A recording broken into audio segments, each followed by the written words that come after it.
Good afternoon, everyone. It's Dr. Qureshi here on a Tuesday night, December 3rd, starting our I Choose Me series. So it is the end of the year. So it is our last series for 2024.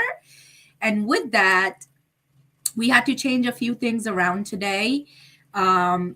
As my lovely co-host Damien could not be present with us, but he surely is missed, and I was able to collaborate and bring some other amazing colleagues onto the event today so that we can talk about another very important topic here as we navigate the holiday season, as we move through Thanksgiving and Christmas and then New Year's, and really just tying everything together for the past 11 months that we started the I Choose Me series. So with that, I am hoping that my lovely co-host will come on from backstage. Yay! Hello, ladies. Hello. Hi. Excited to be here tonight. This is going to be such fun. Absolutely. And I think it's really important to note right now that all three of us, are in a different part of the United States. And look, and we're here in one room delivering information that hopefully will be very useful to individuals, families, couples, and communities from all over the US and even internationally one day, right? So I'm here in Towson, Maryland. And where are you ladies at? I'm in Missouri. Okay. I'm in Minneapolis, Minnesota. Yay. How's the cold over there? It's great. I'm going to tell you a secret. That's not a secret because I'm telling everybody. I actually love winter. I love the cozy weather. I love the cold. Fall's my favorite, but I think winter is great. And I think I would choose sub-zero temperatures over 90 degrees with 100% humidity any day. Wow. So I'm having a great time. It sounds like it. Yeah. You're the second person that actually told me that today. They're like, I love the winter. And I'm like, I'm a summer baby. I need this to go away already. You too? Me too. Mm-hmm. We had about 4 inches of snow Saturday. We had snow all day yesterday. And I'm like, I'm good. It can never snow again here. I'm happy about that. I mean, it's beautiful. I do try to go to the mindset that it is a blessing to see snow. There are people around the world that have never seen snow. It is beautiful. It is a blessing. However, I don't have to have it all the time. But you know what? That's what makes the world go round, is people like you and me. You loving winter? That's a good thing. People need to love winter. Yeah, I do love it. It's okay. Yeah. Well, I can see why you have your winter sweater out. I do. I guess you're not going to be wearing that one to an ugly sweater party this year. That means you're not going to win. Nope, not going to win. Not going to win. Yeah. So, I'm the total opposite.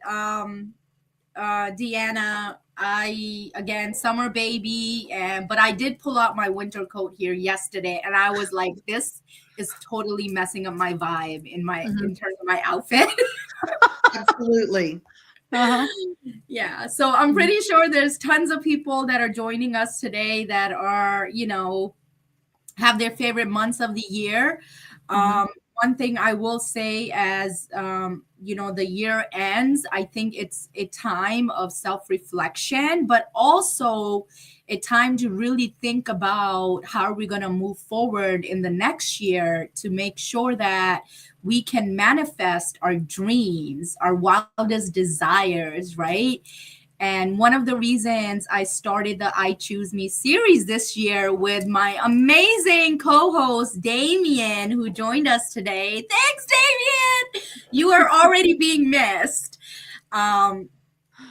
Is because I wanted to provide access and information to individuals around the United States, but also internationally eventually, to really work on how they show up in relationships, but also navigate how we choose ourselves when things get really, really hard, right?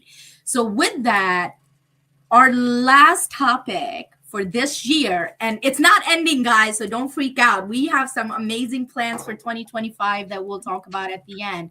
But our last topic for this year is going to be specifically the 4 C's of healthy relationships. Okay. In doing so, I thought it was very important that I brought some other experts in the field as well that have done some amazing work with individuals, families, children, couples, etc. And with that, I am going to allow them to introduce themselves and tell you a little bit about their background and what they're most excited about as they work with families as well, right?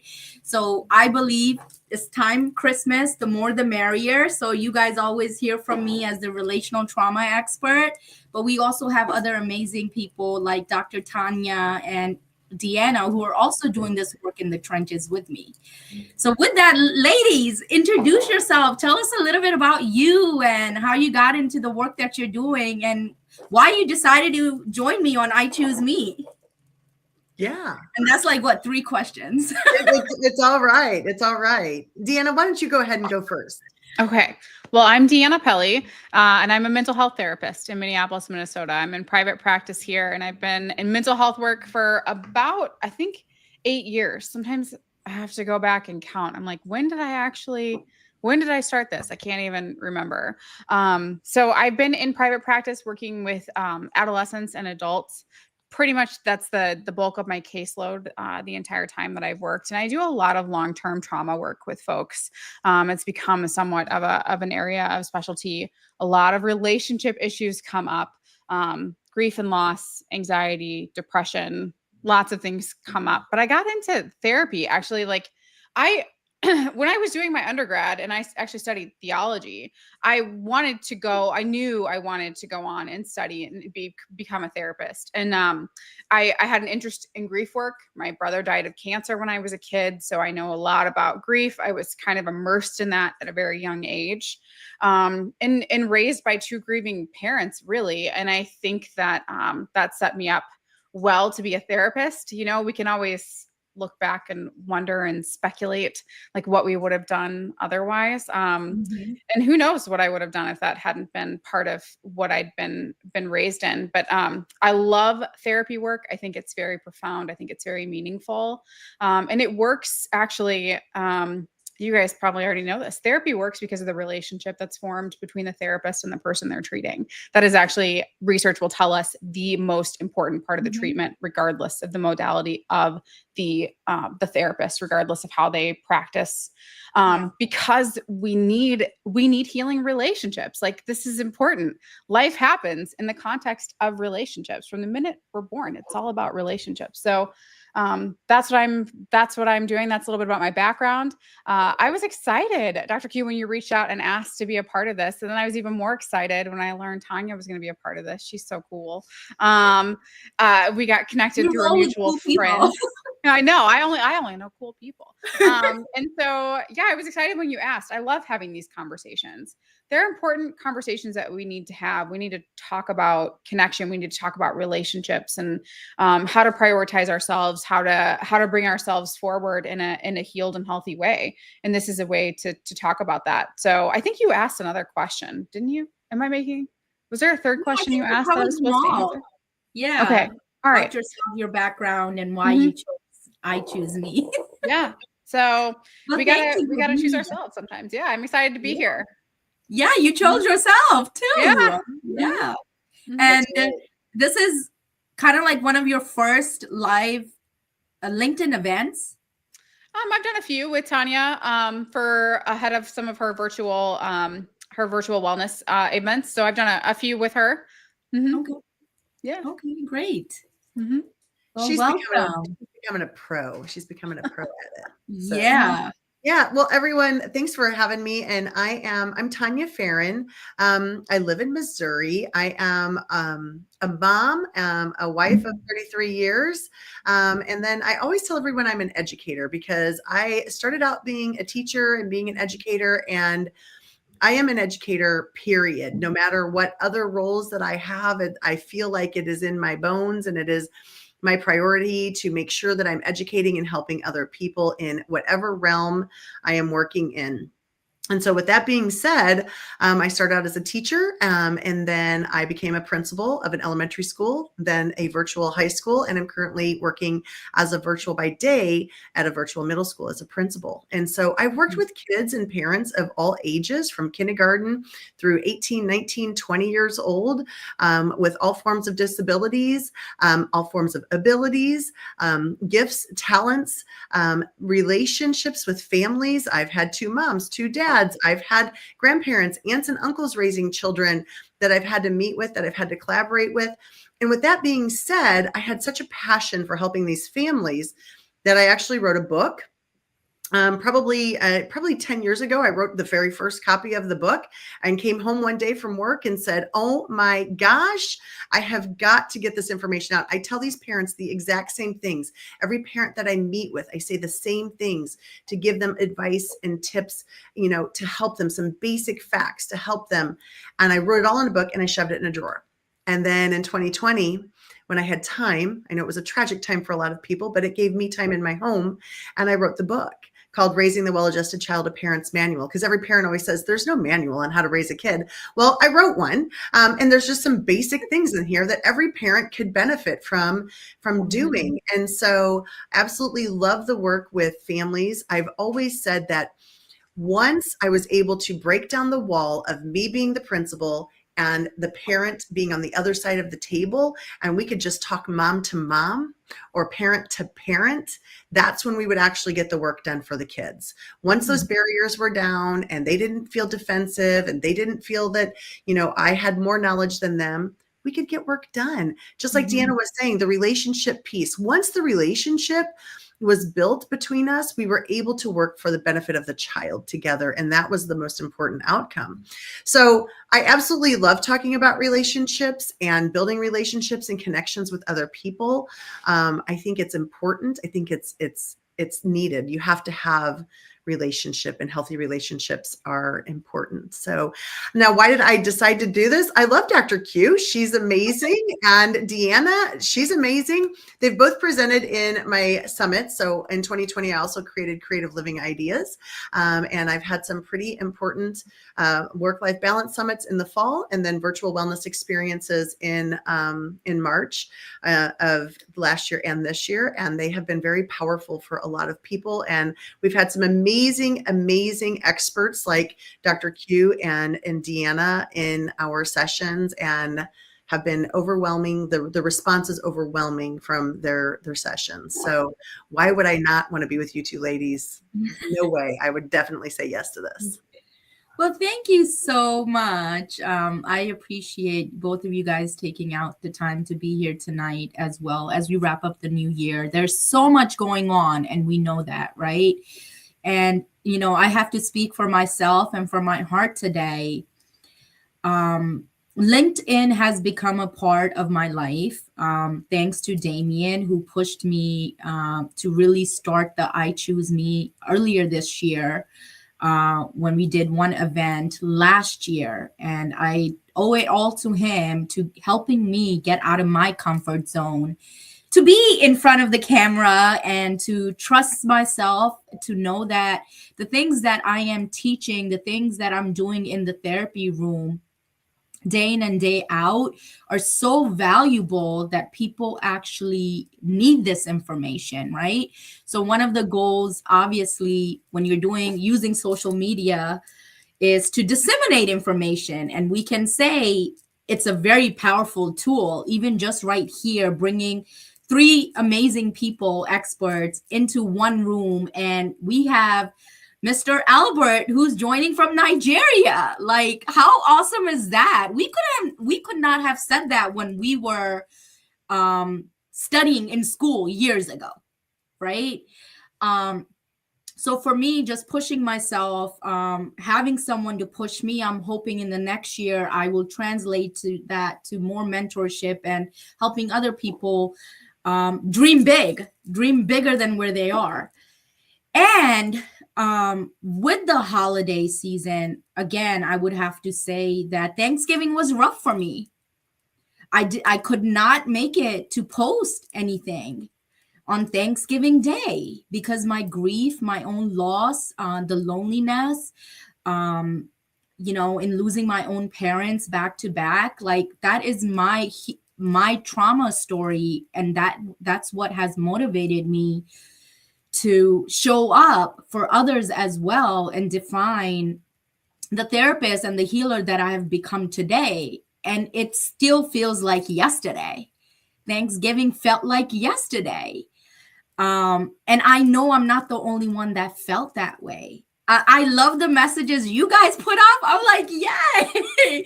we need a balance in this world, right? So with that, I want to recognize, but I also want to highlight that it's a hard time for people out there. And I see you, I feel you, I'm right there with you. So with that, we want to talk more about relationships today, right? So over the past year, we've talked about honoring our grief. We've talked about healing relational traumas. We've talked about self-love, self-compassion, right? We've talked about connecting with our inner child, our wounded self. We've talked about from conflict to connection, right? Think about all the amazing things that we have talked about on here. And by the way, guys, those that have missed it, you can always capture it on LinkedIn. It's there for life. So today, I wanted to end the year off by talking about 4 main C's of building relationships. Okay. And this is not something that I came up with by myself. It's not just owned to me, not yet. I am going to have a theory one day, but just not yet. But it's everything that I've done so far and what I've seen in my work, but also in life that allowed me to condense it down. And some of you may be thinking right now, like 4, I can think of a gazillion C's, right? So let's open up the chat room and see if people can guess what the 4 chosen C's are that I picked that we're going to talk about. I love that. So guys, what do you think? Name 1 C that you think it's very important in building a healthy relationship. While they're doing that, I'm going to thank some of the people that are in our audience. So thank you, Damien, for being here, and Kinga and Eugene and Albert. Christy, thanks for your support and being here. David, Professor McDuffie. I'm assuming that's Professor McDuffie. Thanks for being here, fellow educator. James Stewart, Lisa Fevick, thanks so much for being here. Saranatha. Let's see who else. And James Stewart, I think I said you already, but thanks so much. It's 8. What time is it? I'm sorry. 1:18 in the morning. Wow. Thank you for being here. I love it. I love it. Amazing. Oh, there's one of the C's, communication. Communication. Absolutely. Consistently. Consistency. Okay. Conviction. That's a good one. Well, they're all good, but conviction is not the first thing that comes to mind. Hi, Tiffany. Hey, Tiffany. Thanks for joining. Anybody else? Any other ones? There was a question earlier about whether we're going to cover professional relationships or not. And what I want to say to that is this is applicable to all relationships. I'm glad that you brought that up because I was thinking that too when I was giving my intro of myself. Yes, definitely. A lot of the things that we talk about can be personal and professional, like they can be connected to either or. Yeah. All right. Anybody else want to chime in? So we got 3. We have consistency, conviction, and communication. Yes. And another communication. Okay. Those are great. Very good. And they did not make the list. Not because they're not important. Yes, they're very important. And for me, I think, of course, communication is at the core of everything, right? We know that. A lot of times when people come into therapy, one of the biggest complaints, what's your presenting complaint? Communication, miscommunication. They don't understand me. I feel unheard, right? It's always almost communication. Yet, there's more to it than just communication.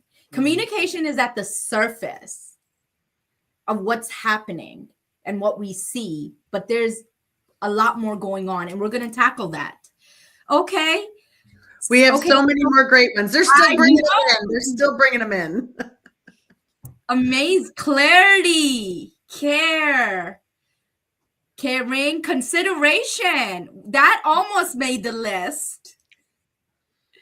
Okay. Commitment. Love it. You guys, you know what? You don't need these. You guys already have the answers. Okay. All right. Awesome. All right. Great. All right, guys. So let's get started. Let's share, right? The 4 ones that we picked. I'm going to go ahead and share the first one, and then we'll go around. So the first one that I picked, and you all have seen me discuss this over and over and over again. Courage. For me, it is at the core of choosing ourselves and also choosing our relationships.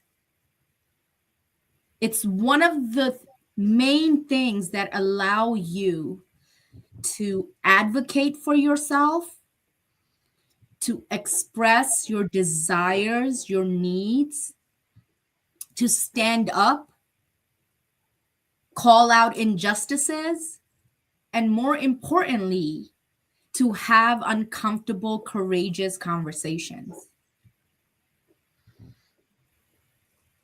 And we also did a I Choose Me on navigating courageous conversations. Courage is not only a description, it's a behavior. It's how you show up in the relationship.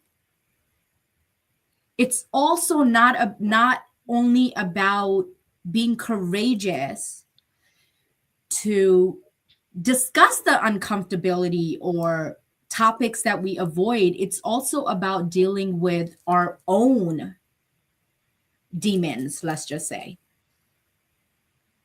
It's having the courage to say, I was wrong. I jacked up. Mm-hmm. How can I make this better? It's about accountability. It's about taking the first step to make that change that will ultimately change your relational dynamic. So as recent as about like 45 minutes ago, guys, I was literally sitting there with a couple. And one of the things that I said to them was, if you start focusing on change for you and not your partner, you'll go further. Mm-hmm. That takes courage, though, to admit that I'm moving in a way that's not helpful anymore. And that I am contributing to the maladaptive, unhealthy relational dynamics. And it's not easy. It's definitely not easy. But it can be done, and it can also be learned. And a lot of the work that we do in therapy, or at least I help individuals in this safe space, is to develop the courage they need to follow their dreams. So, my first C is courage out of the 4. I love that. There's a lot when we unpack it. There's more to unpack on courage, I think, so we'll unpack it, definitely unpack some more things too, I think, as we go through all of these. Go ahead. Yeah, and if anyone is interested in reading more about courage, check out Brene Brown's work. She's done a lot of work on vulnerability and courage. Love her. Absolutely. Yeah. So my C word is compassion. And I do love this word. Have you ever heard somebody say to you, have some compassion for goodness sakes, right? Have you ever heard that phrase, like somebody saying, oh my goodness, have some compassion. But I don't know that people always know exactly what compassion is or how to display compassion or what it looks like. And so I just want to give a shout out to, and I hope I'm saying your name correctly, Serenatha. He had compassion listed, so he did get one of the words right. Yeah. So good job. When you're having compassion, and I actually looked up the definition today because I was like, I want to really look at and open up and see what the definition is. So it says in here, compassion, it's a noun. It's pity and concern for the suffering or misfortunes of others. Victims should be treated with compassion. Also saying that compassion is a social feeling that motivates people to go out of their way to relieve the physical, mental, or emotional pains of others and themselves. Compassion is sensitivity to the emotional aspects of the suffering of others.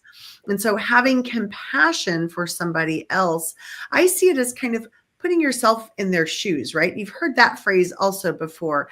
What is it like to be in their shoes? We never really know what it's like to be in someone else's shoes because you're not there. But you can have some compassion and some empathy to be able to go in and just understand or try to understand, listen, be open to listening. And I think that is a huge piece that goes along with that courage piece, because sometimes with compassion, there's pride can get in the way sometimes of compassion, I feel like.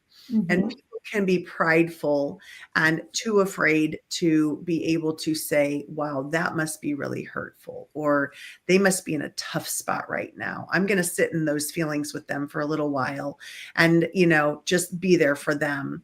But sometimes it's easier just to block that and to not have the courage to feel that compassion. So, yeah. Yeah. I'm glad you mentioned pride, Dr. Tanya, because it's one of the biggest things, right, that can impede on our ability to really form relationships and redefine them, because it's hard, right? And I think it also ties with courage. When you're prideful or you let your ego get in the way, you are unable to move through relational dynamics that ultimately may impact whether the relationship ends or not. Right? Yeah, absolutely. You have to work through your pride so you can be courageous. Mm-hmm. Yeah. Absolutely. So that's a great point right there. All right. So we had Anna, your turn.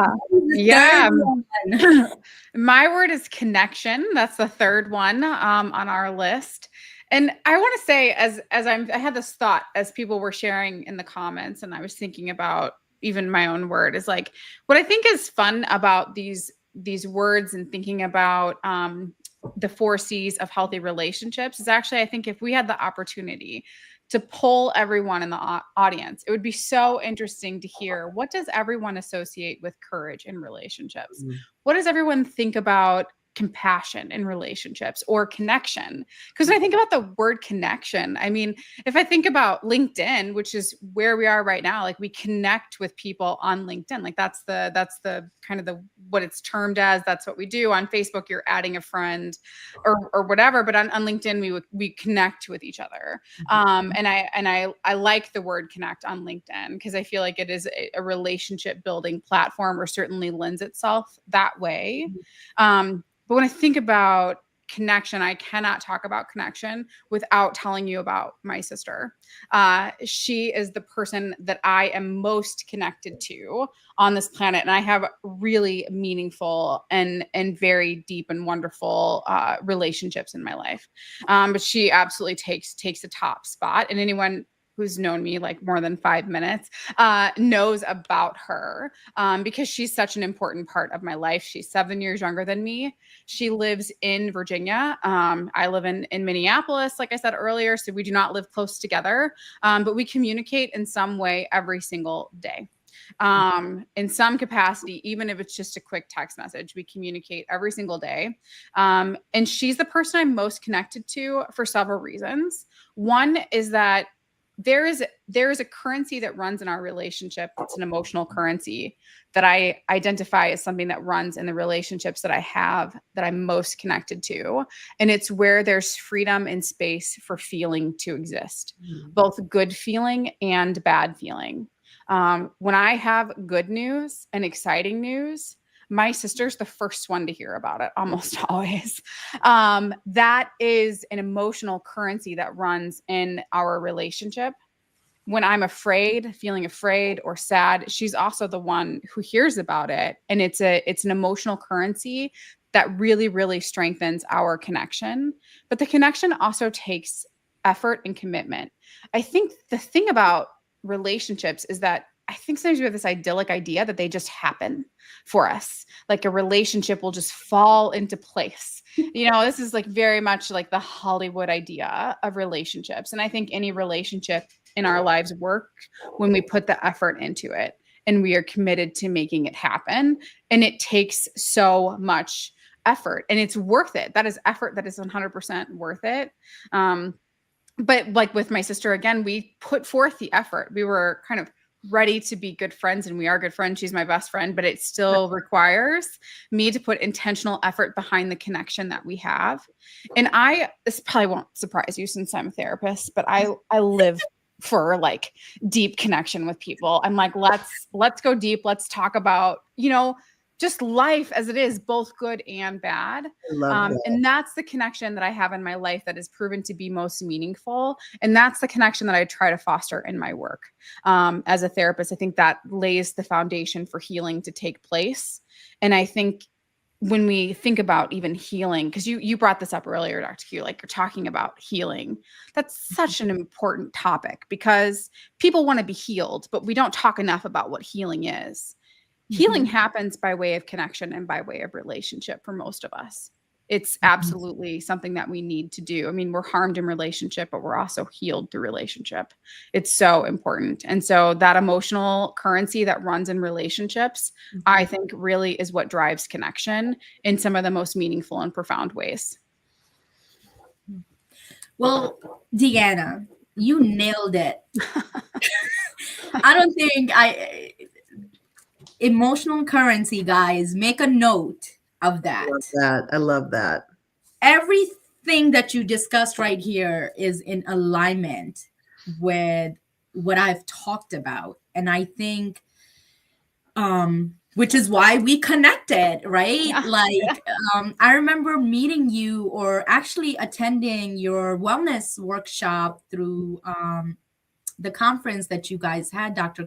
Tanya. And I remember watching you and you talking about healing relationships and how you can't live without relationships, right?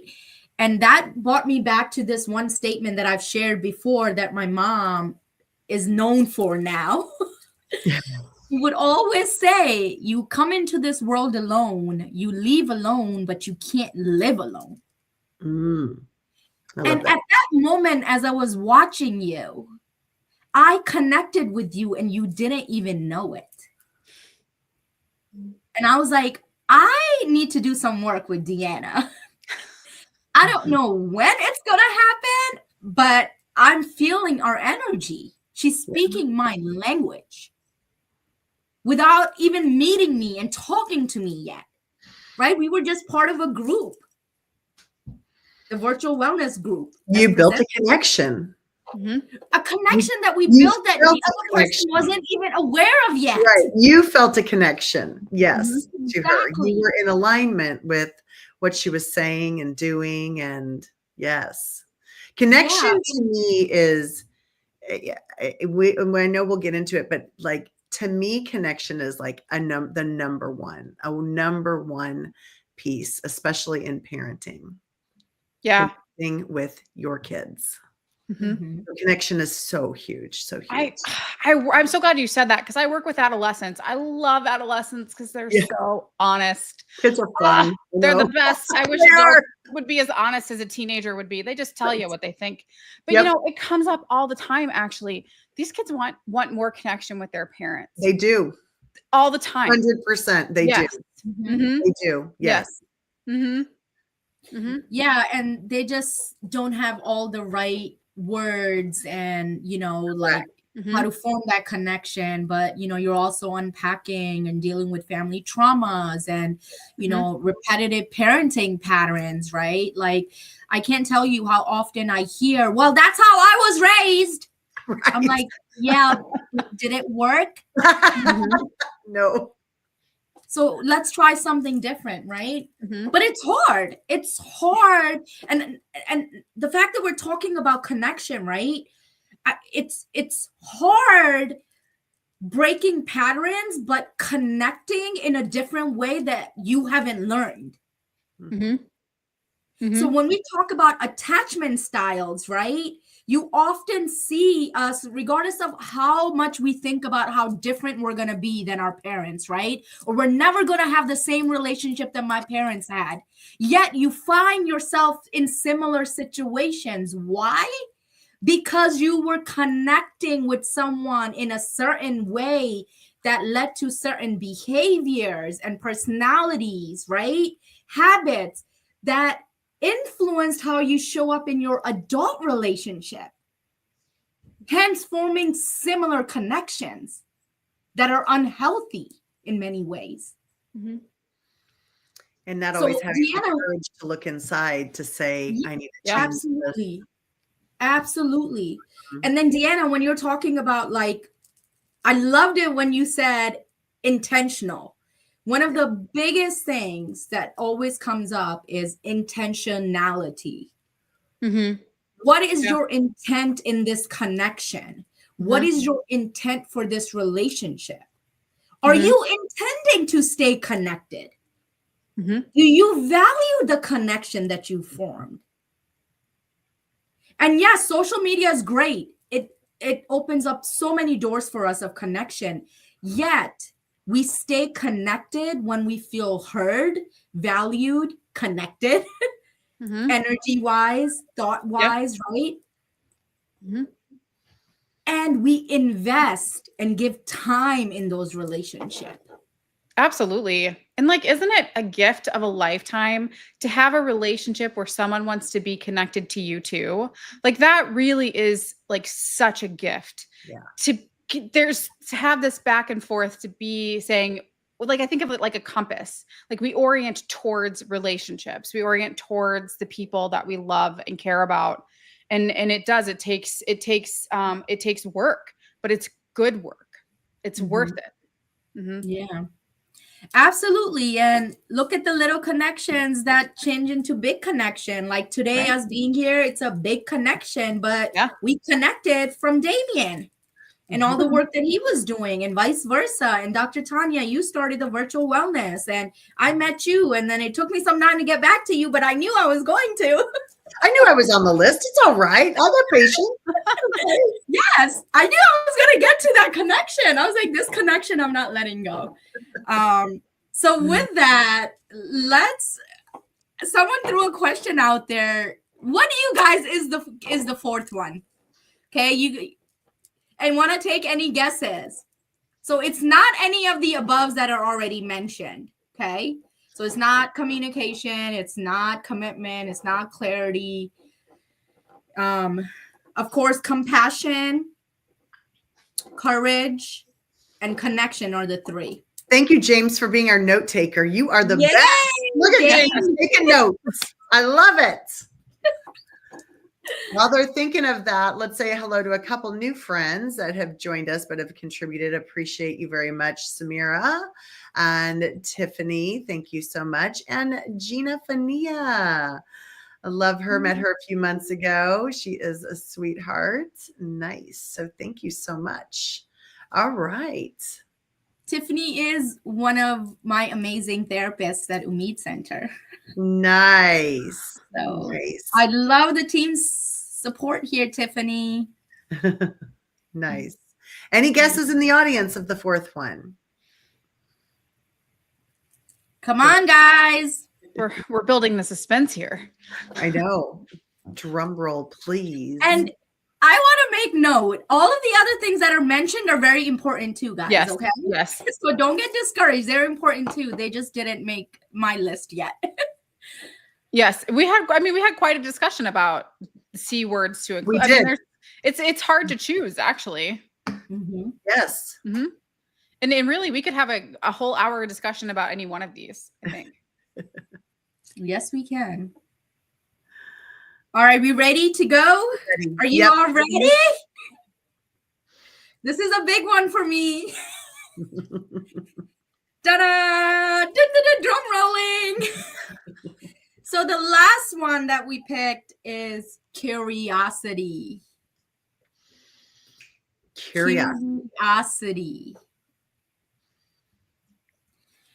And the reason why it made the list is, well, there's a few reasons, but one of them is it is something that we often don't talk about when we think about relationships, right? Like the communication, the clarity, the commitment. It comes very easily, but nobody ever says, oh, curiosity, right? And the word curious, we don't use it in the context of relationships either. We're always using it in the context of like work projects or, even creativity, right? Nobody said that, but that's important too. Yet, I learned in this work that when you can operate from a place of curiosity, it lowers your defenses. It opens up your brain, right? And your thought process to want to learn more about what's going on with the person in front of you. So it opens up space for you to want to understand why they said what they said, why they did what they did, which in turn lowers their defensiveness. So being curious is about being intentional in also saving the relationship and salvaging it. Knowing that your partner, your loved one, has the best interest in you. It's best intended, yet their behaviors may not show that at the moment. So you're curious to why this is coming up. Why did I just get cursed out? Or how come you didn't pick up my phone call? Right? Curiosity leads to open discussions. It leads to elimination of assumptions. It creates space for the other person and yourself to talk about that experience with you. What was going on with you that you showed up in this way? Or that part of you showed up? Curiosity can help you eliminate future issues. And it also breaks the pattern, right?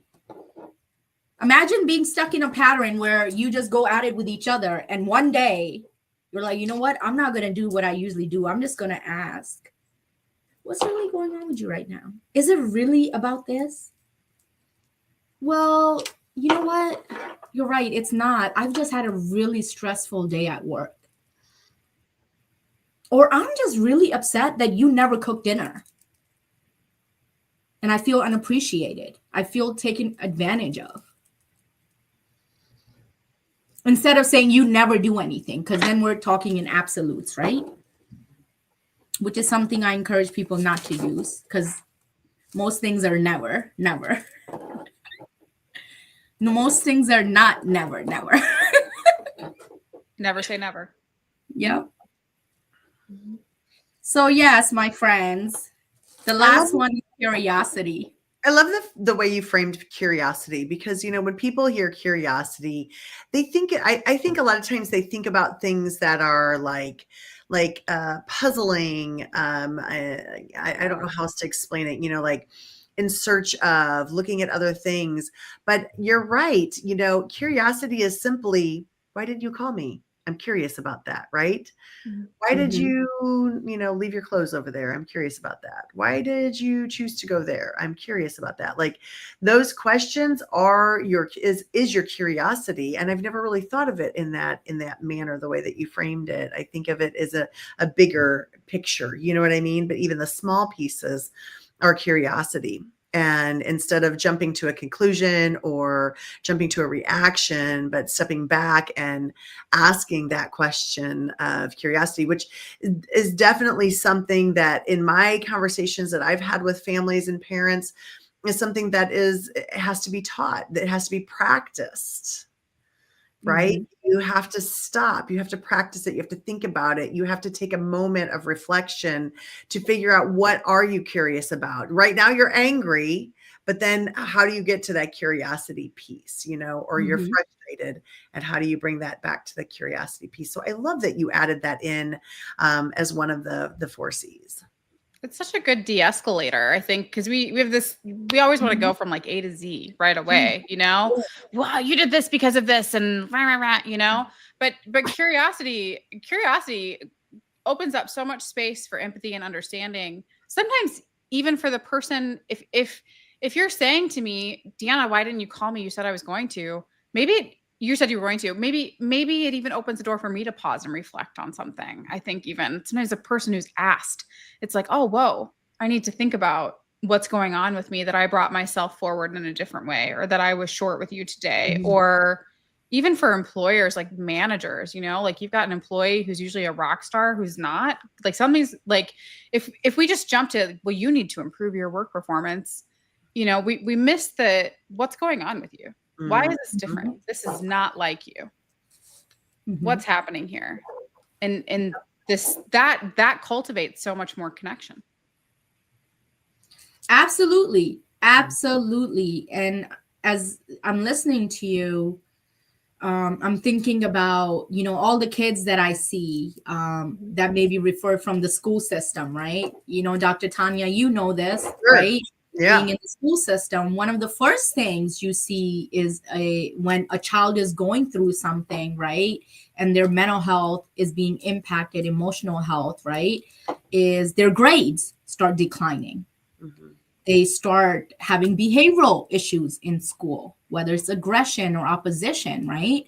So, and our immediate jerk reaction is to try to tell them to stop and be punitive, right? Yeah. We have a very punitive system in this world, which again, topic for another day, right? Right. But there's a difference between, you know, punishment and consequences when someone does something wrong. And most people lean towards punishment, which to me is not rehabilitation. It only, you know, covers the surface of what's going on. But one of the first things we want to do is be curious about what's going on with this kid. Yes. Mom and Dad, are you curious about what just happened? Your kid was like a straight A student, or, you know, was doing really well, and all of a sudden you're seeing these changes, right? Because once you become curious, you can actually figure out what is at the root of the issue versus trying to band-aid it. the band-aid is eventually going to rip off because it's not dealing with the core of the issue. It's not deep healing. It's just surface work. And yeah, that child may go through the system, education system, and get it together, but they're still going to have so much other healing inner child work that they'll have to do. Mm-hmm. Absolutely. So curiosity also allows to open up conversations that require courage, which would lead into forming stronger connections and bonds with people, which allows you, which comes from a place of compassion. Right. Right? Exactly. It's also interconnected. Mm-hmm. Of course. I love it. Mm-hmm. They're all interconnected, and you know, other C's are interconnected too, right? To have courageous conversations, there has to be some clarity. It brings up clarity. To form a connection, you need to have a level of commitment in those relationships. Commitment defines how much we show up and how intentional we are in doing this work, right? Commitment to growth for yourself and the relationship, which obviously commitment requires courage to keep showing back up again, even though it hurts. Right? So, relationships, and I don't remember which one of you said it, so I apologize for that. But, you know, to build that connection, it does take a commitment from both people. And that's the piece that's so hard for people to understand. And that, you know, my husband and I have been married for 33 years. It's a long time. We've been together for, I don't know, 37, something like that. It's a long time to be together. And we often have people who say things like, oh, younger people, oh, we want to be like you. And we are always very clear. This took work. This didn't just happen. And the reason I'm sharing this as an example is because it's the example that I personally have. But this took work. This took going to some marriage support groups. This took us being intentional with what we do with each other and what we don't do with each other. You know, this took compassion on each other's end, teaching each other how to be compassionate to one another, teaching each other what we needed in compassion. You know, sometimes I might just need a hug. That doesn't mean I don't need you to say anything. I just need you to just listen to me and just give me a hug and just be there. That's it, you know, and being able to recognize that. And so that's what I think is important for people to understand with healthy relationships, is that it takes work. As a mom, it's my responsibility to have a relationship with my children, not for me to build a relationship with my husband and our children, for me to build my relationship with my children. He has to build his relationship with his children. They're our children, but I'm not responsible for that. But I do have to be intentional about that. And, you know, I have to be curious. I have to ask questions. Tell me what's going on today. I have to have compassion. Everybody has had this moment where you've picked up the phone and called somebody and they're bursting into tears. And then they'll say, I'm so sorry. I don't mean to cry. Nope. I was supposed to call you right now. It's okay. I'm going to listen. Tell me what's going on. You know, so having that compassion, having that curiosity, building that connection intentionally, you know, and having the courage to do it. Because sometimes you also have hard discussions with your children, with your parents, with your spouse. And that courage it's hard. Sometimes there's scary conversations because you're not really sure what the outcome may be. You're not really sure if that person's on the same page as you are. Yeah. Talk about courageous conversations around boundaries. Yes. You know, especially when we're dealing with intergenerational differences, right? And we just don't move the same way because it's not healthy. Right. Right. How do you have that courage? First, how do you get the courage to stand up and tell somebody, no, we're not doing this anymore? But then also deal with the backlash of it. Sure. Yeah. Yeah, it's needed. It's needed. I love what you were talking about there, Tanya, with the commitment. It made me think of two things. One is actually something that my dad has said a bunch. He said about marriage in particular. I'm not married myself, but he said, love is the easy part and commitment is the hard part. Yes. And I love that. And it made me think too of a video I saw of an actress, Viola Davis, I think is who it was, and who was talking about marriage works because of commitment. Like people don't always marry the everyday, but the commitment when you're like looking over at your partner and you're like, I can't stand this human being right now, you know? But again, it's like, I always think of relationships like a compass. Like we have to orient towards a relationship. I do that with multiple relationships in my life, is orient towards them. And like, there's a commitment to making this relationship sustainable in my life and fruitful and good for both people in this relationship. Yes.